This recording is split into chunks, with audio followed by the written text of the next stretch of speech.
What's up, guys? So, how to maximize muscle growth by structuring your training into life cycles. Now, if you've come to this video from my Instagram and maybe you're not 100% certain on what a life cycle is or what the IP method is, maybe you've just stumbled across this video on YouTube, I'm going to make the first half of this video my intent to explain these concepts so that you have enough context to carry into the rest of the video and then be able to apply the principles that I go through into your training. It's going to be a very practical video so that by the end of this, you understand exactly what to do day to day and week to week to make as much progress as possible within your training. This is very much a method that you can apply into your training rather than an actual workout routine to follow. So just understand that when we go through this video, it's going to be far more beneficial for you to keep in the top of your mind a specific exercise that you are either plateaued on right now. Maybe it's an exercise that you simply want to make more progress on, or that you're just trying to prioritize, because everyone has an exercise they're really trying to work away at. And as we go through this video, if you keep that exercise top of mind and think how you can apply these principles to that exercise, that's how you're going to get the most out of this.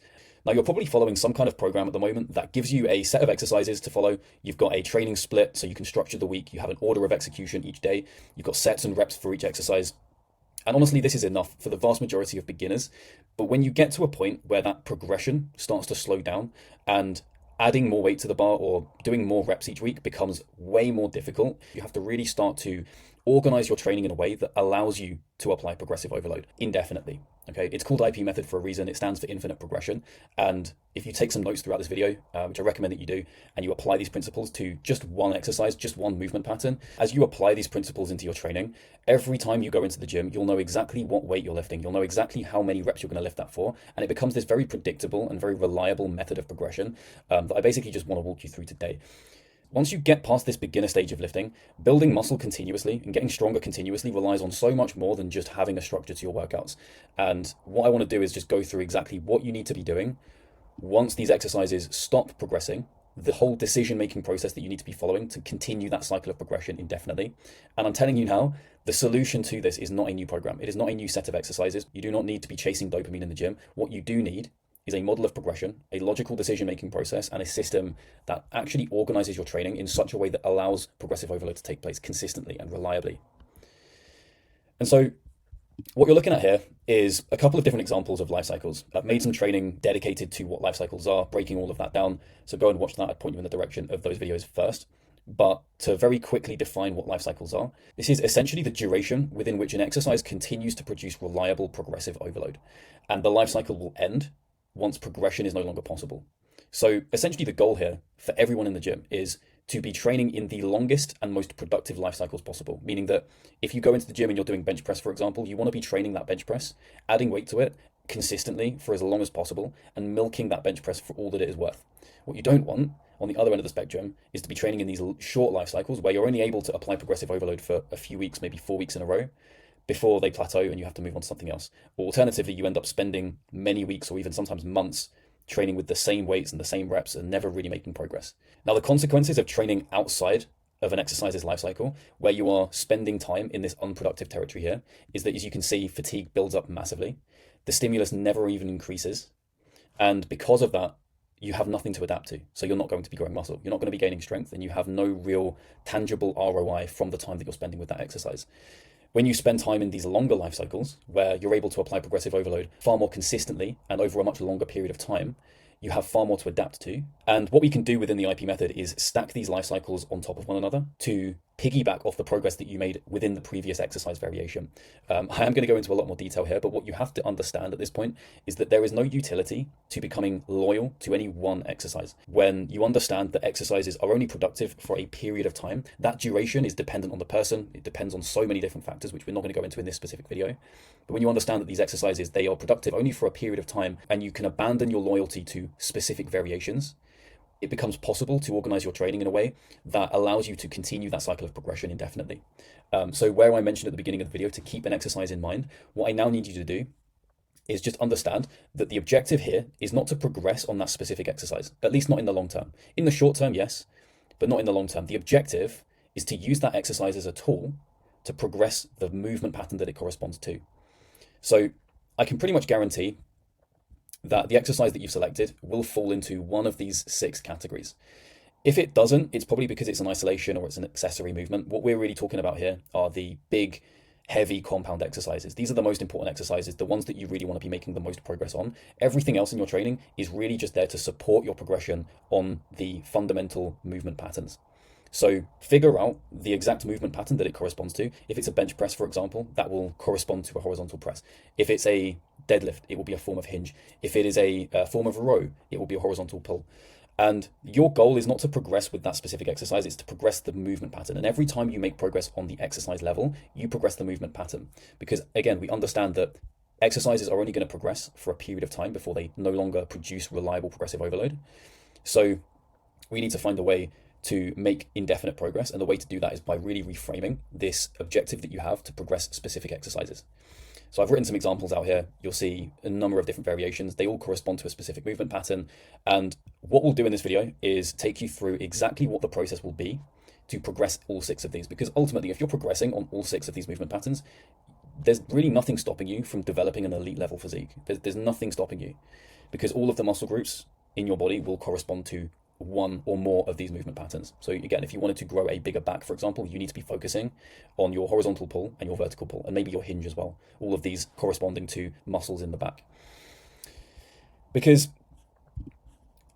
if I zoom in here, essentially the way that we want to structure our training, and this is a component of the IP method, we know that exercises are only productive for as long as we can apply progressive overload to them, and that process of applying progressive overload eventually slows down or stops.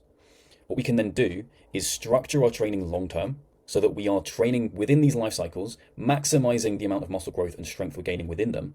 And then when they come to an end, simply rotating to another variation that still aligns with the same movement pattern, allowing us to carry over the strength that we gained from the first variation over to the second variation, and then from the second variation over to the third variation. And this video here is basically going to be a process of showing you how to make as much progress and as much muscle growth and as much strength gained from the beginning to the end of these life cycles. So once you're going to the next variation, once you're rotating away from the variation that you've plateaued on, you are carrying with you as much strength and as much leverage to then be able to use in the next life cycle. And so in order to do that, what we need to do is essentially pick 6 key movements, right? This is me now presenting to you a concept of a key movement. This will be a movement that corresponds to each one of the 6 fundamental movement patterns. And I've got some examples here. There's nothing special about these exercises, by the way. They are just examples. I've got bench press, pronated pull-up, seated dumbbell shoulder press. These are all just examples of the fundamental movement pattern they correspond to. And our goal is to apply a progression model to each one of these key movements in order to make them stronger, to reinforce that movement pattern and carry over the strength that we gain to the next variation. And eventually, what you will end up with is a roster of exercises for each of these movement patterns that work really well for you, that you know you can rely on to make progress on. And again, I've written out some more examples. Dumbbell incline press, Smith incline press, they are all forms of horizontal press. And again, these are just examples. There's nothing special about these exercises. I don't want you to get distracted by the specific exercises that I've got here. They are just examples of the movement pattern. And what you'll eventually be able to do is structure your training where you move through these variations, where each one strengthens a different portion of the movement pattern. Each one reinforces a different weak point, therefore strengthening the movement pattern. And so what I want to do on this video is basically just hone in on the 6 key movements that you're training with and show you how to make as much progress on each of these as possible. So each key movement is going to have a rep range and it's going to have a number of sets that you do. Each set serves a very specific objective. And what I want to do first of all is break down how you select that rep range. We've got to take into account a few different things. Training age would be the first thing to take into account. Now, if you're someone who's a complete beginner and you don't have much experience with these exercises, if, for example, someone had never really trained bench press before, maybe they've only been using machines up to this point, I probably wouldn't want them to be training in the 6 rep range. I wouldn't really want them to be lifting weight that heavy because it's a technical movement. It requires skill, and therefore someone who's a beginner probably shouldn't be lifting in such low rep ranges. Whereas someone who has more training experience, who can probably handle heavier weights and is more familiar with these exercises, could probably benefit from a slightly lower rep range. The next thing would be the stability demand. If the exercise itself isn't particularly stable, there is going to be an increased risk of injury. So a dumbbell shoulder press, for example, you are probably not going to want to train that exercise for triples, or doubles, because it is so unstable. You're also going to expose yourself to increased risk of injury. So that is just another thing that we have to take into account. And the third thing is hypertrophy or strength objectives. If you are solely focused on gaining strength, then it may make sense to use a lower rep range. And if you are solely focused on building muscle and the hypertrophy side of things, then it might make sense to move closer to the upper end of the rep range. And each of these key movements have 3 sets. So what I will do now is take you through what the objective is for each of these sets and the actual progression model that we're going to be using week to week. So the very first set that you do, this is what we are going to refer to as a leading set. This set is what you are going to be adding weight to every single week. This is not based on how you feel. This is a predetermined amount of weight that we're going to figure out in the next section. It's going to be anywhere between 2 and 5 pounds a week, which I believe is about 1 to 2.5 kilos.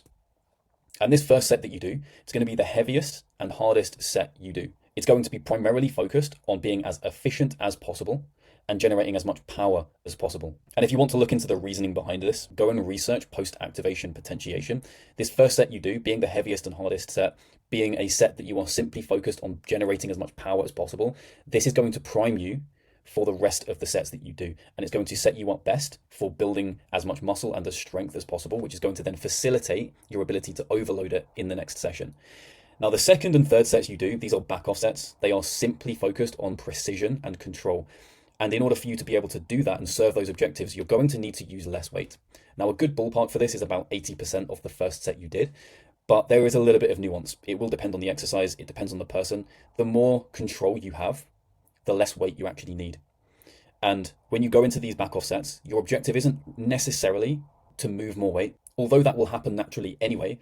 The goal on these back off sets is simply to funnel as much tension to the target muscle as possible and yield as much mechanical tension throughout that muscle as you possibly can.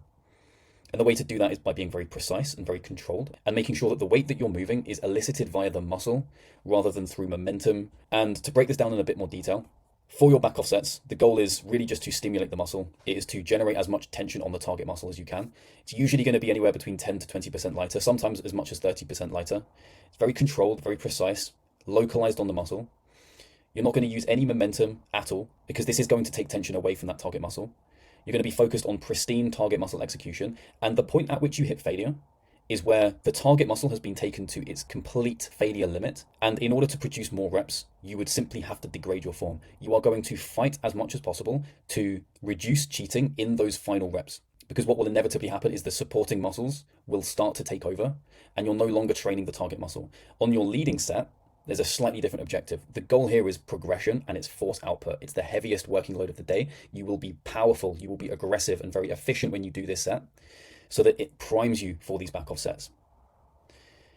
In terms of momentum, again, this is very nuanced. It depends on the exercise, but it can be used in controlled amounts where appropriate. As far as the form standard is concerned, you still want to be safe. You still want to be technically proficient. This is not about degrading your form every single week in order to simply move more weight. If that is happening as part of the IP method, then something else is broken. Something else is going wrong. And the failure point for this is where another rep would require unsafe breakdown, excessive compensation, or losing range of motion. And it is up to you at the beginning of these life cycles to determine what the parameters are for excessive compensation, because again, it's dependent on the individual and on the exercise itself. And as you add weight to that very first set of the exercise, what will inevitably happen is over time, over many weeks of you doing this, the reps are naturally going to fall down. That is a normal process, and it's not something that you should be shying away from. You do want to fight to avoid that happening for as long as you physically can. When you start a new exercise, there is a skill acquisition phase where the perceived strength that you're gaining week to week isn't necessarily from muscle growth or strength. It's simply you just acquiring more skill with the exercise, being more efficient with it, developing those neural pathways. You should be able to maintain the same number of reps that you were using at the beginning of the life cycle for at least 2, 3, maybe 4 weeks into the life cycle if you do this correctly. And what you'll do is you'll start at the upper end of the rep range. So remember, we chose 6 to 12. So you'll start at 12 reps, for example, and you'll fight to remain at 12 reps for as long as you physically can while you increase the weight on the exercise every single week. And the longer the duration of this life cycle, the more weight you're going to be able to add to the exercise, and the more productive this whole process is. If these life cycles only last for 3 or 4 weeks, maybe 5 weeks, well, it's not a very productive life cycle. But I would say if that's the case, if that's what's happening, then it indicates that something else is broken. Maybe you're adding too much weight each week. And we will in the very next section go through exactly how much weight to be adding to these exercises. But essentially the process is you are fighting to maintain the same number of reps that you started with. Inevitably that is going to fall down slowly and gradually over the course of the life cycle. And once you get to a point where you are no longer able to perform the required number of reps that you agreed to when you started, so that lower end of the rep range, well, at the end of the video, I'll go through what to actually do. But at this point, what we need to know is an appropriate starting load, an appropriate weight to put to that exercise, and an appropriate amount of weight to jump up with every week, so an appropriate load jump. Because if you increase the weight too quickly, or you add too much to the exercise each week, the duration of the life cycle is going to be very short, and the window of time that you have to progressively overload is simply going to be way too short to actually make any meaningful progress. And if you do it too slowly, then it kind of breaks the system. So we've still got to be increasing the weight consistently and over enough time to elicit that muscle growth and make as much progress as possible. So the method to doing that is simply by finding your starting load through a 1 rep max calculator. Now this is just an example. You can Google these things. You can search for 1 rep max calculator on Google and you'll find something very similar to this. And the process of finding what starting load to use is by working up to a challenging AMRAP set. And if you've got a rep range of 6 to 12, for example, you're going to try and find a weight that allows you to hit failure at 12 reps, but inevitably, because it's a new exercise and you've never done it before, you're not going to have much data to work with. You're not going to know precisely what that number is. So you need to employ the use of a 1 rep max calculator to figure out what that would be. And if you work up to a challenging set, and let's say, for example, in fact, I have an example here, you manage to do 6 reps with 93.5 kilos, okay? And you type this into a 1 rep max calculator and you can see here, 93.5 kilos at 6 reps. Well, not only does this equate to a 110 kilo 1 rep max, but it also equates to a 77 kilo 12 rep max. And you can use 1 rep max calculators to estimate roughly the appropriate weight to start with in order to reliably hit 12 reps or reliably hit the upper end of the rep range that we're starting with. And so as we go up here and you'll see, bench press, for example, if you were to do a challenging set with a bench press and you ended up getting, 15 reps, right? But you know that the rep range you're training within and the number of reps that you need to start with is 12, then all you need to do is enter that 15 rep max into a calculator to understand what your 12 rep max would be. You only need to do this once at the beginning of the life cycle, and this will be the weight that you use on that leading set, that first set that you do. Now, coming over here, this is essentially just a low jump calculator. This is one of the calculators all of my clients get access to on their dashboards. It's not essential for this. All you really need to do is increase the weight on the bar by an appropriate amount each week. But what is worth bearing in mind, and I wanted to demonstrate this here, is that there's going to be some differences between the movement pattern and between the exercises. For example, a dumbbell shoulder press is simply not going to progress at the same rate as a barbell RDL. It's just simply not going to. The reasons are just too lengthy to really explain in this one video. But the reason I say that you need to increase the weight on the bar or on the exercise by between 1.25 and 2.5 kilos is because there is going to be some nuance based on the exercise. If you were to increase your seated dumbbell shoulder press by 2 kilos every single week, you're not going to be training with that exercise very long. Your reps are going to fall way too quickly and the life cycle is going to be way too short to be able to benefit from it. You're going to be rotating exercises way too quickly and you've got nothing to carry over to the next variation. So we've got to regulate the amount of weight that we're loading the exercises by each week. Generally speaking, the more weight you're lifting, the bigger these load jumps can be. But this is a really good example. I've just given you an example of someone who has between 1 and 2 years training experience, where the rep ranges are pretty standard, anywhere between 6 and 12, 8 to 14, that kind of thing. Some example exercises. This is a good estimate to follow, but obviously to get really specific with it, you would need one of these calculators. And so just to show you an example of how we would run a barbell RDL life cycle from scratch, I want to take you through what the entire life cycle would look like. So what we can see here is we're starting with 12 reps because the barbell RDL, we're going to use 6 to 12 reps for this one. The estimated 1 rep max at the beginning of the life cycle, based on the AMRAP set that you've done, is 110 kilos. And the load jump for this is going to be about 2.5 kilos.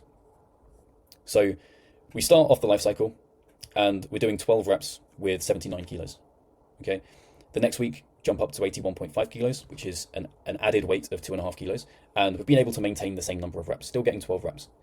In the third week, it drops down to 11 reps as we go up to 84 kilos. And of course, you'll see over time, the load is just increasing very steadily, very predictably. You're not really having to think too much. You're just simply having to bring the intensity and bring the effort that is required into every set that you do to ensure that these reps stay as high as possible for as long as possible. And over time, the reps naturally fall down, weight's going up. And you eventually get to a point where the reps are now so low that you're at the bottom end of the rep range. Remember, we said 6 to 12. So once this person has reached 6 reps, and if they were to increase the weight on the bar again, the reps would actually fall below the rep range. What we can basically do is conclude that the life cycle of the exercise is over. It took 12 weeks, which is a pretty decent amount of time, gained a significant amount of strength on this exercise. And we can basically confirm this by, again, entering this information in to a 1 rep max calculator. So in the exact same way as you did at the beginning of the life cycle, where we figured out that the 1 rep max was 110 kilos, what we can then do at the end of the life cycle is enter in the same numbers. So it would be the number of reps that you're now doing with the weight that you have on the bar. So 6 reps with 106.5 kilos, and entering this into a 1 rep max calculator, understanding that the 1 rep max now is, well, it's now 13, it's actually 13.7 kilos more. And so we've gone from 110 kilos at the beginning of the life cycle to 123.7 kilos at the end of the life cycle. We've gained 13 kilos over the course of this life cycle. And all that we now need to do is figure out what variation we are going to rotate to. Again, there is nothing special about these specific exercises. They are just examples of a movement pattern, of the hinge movement pattern in this case. So all that we are now going to do is take the 13 kilos that we've gained from this first life cycle A, and carry them over to this next variation. And we're going to do the exact same thing. We're going to start from the upper end of the rep range. We're going to figure out an appropriate weight to use at the beginning of the life cycle. We're going to add weight to the bar every single week. Reps are going to naturally fall down over time. And again, through the parameters that we set, by having a rep range, by having an appropriate load jump each week, what we're able to do is systemize this process of only training in the productive portion of this exercise, and then simply carrying over the strength that we've gained from the exercise to the next exercise. And you can literally repeat this over and over again. I recommend at this point now, with the exercise that you've had in your head since the beginning and the movement pattern that corresponds to, what I recommend that you do is thinking where you are right now in this process. Are you at the start of a life cycle? Are you at the end of a life cycle? Are you now currently training in an unproductive territory? Is now the right time to switch to a new exercise? Is it more beneficial for you to continue training with the same exercise and just continue progressively overloading it? The decisions that you make at this point are really important, because if you do this too prematurely, if you rotate exercises too early, you are now missing out on potential muscle growth, on potential strength that you could then carry over to the next variation. If you do it too late, well, now you're at risk of elevating your fatigue levels to a point that is now unmanageable, and that is going to cause your strength to go down, or you're just going to waste your time, okay? And when you can systemize this process, what you'll eventually be able to do over many, many weeks and months of rotating to new variations and testing their efficacy, what you'll eventually be able to do is start to grade each variation that you train with. And this is an example of what you might hope to end up with, where for each movement pattern, you have a list of exercise variations that you have trained with, where you have tracked their duration, you have tracked the estimated 1 rep max that you have gained on each one, and you have graded them based on how productive they were. And what you will eventually end up with is a list of exercises, some of which are productive and some of which maybe aren't that productive. And what you can then do at this point is only rotate between the exercises that are the most productive. And in this example, we're using stiff leg deadlift, we're using block deadlift, we're using RDLs as a random example, right? And these will be exercises that you have trained with over many months. You have assessed their validity to remain in this roster. You have graded them based on how productive they are. And because they are the most productive, because stiff leg deadlifts are an elite variation for you, for your specific requirements, because block deadlifts are elite, again, only to you, based on the information that you've collected, that you have validated yourself, well, you can now just simply rotate between these 3 variations continually. And each time, because you have previously trained with them and validated their productivity, because you know that every single time you rotate between these exercises, you are able to predictably and reliably build strength and reinforce the movement pattern they correspond to. All you need to do now is just rotate between these same 3 exercises over and over again. And the decision-making process that you use between these exercise variations, that's a whole other video, because we can use these to reinforce weak points. And there's a whole process of understanding how to identify those weak points, because simply if there is a weak point in the movement pattern that you are not addressing, then this process doesn't really work that well.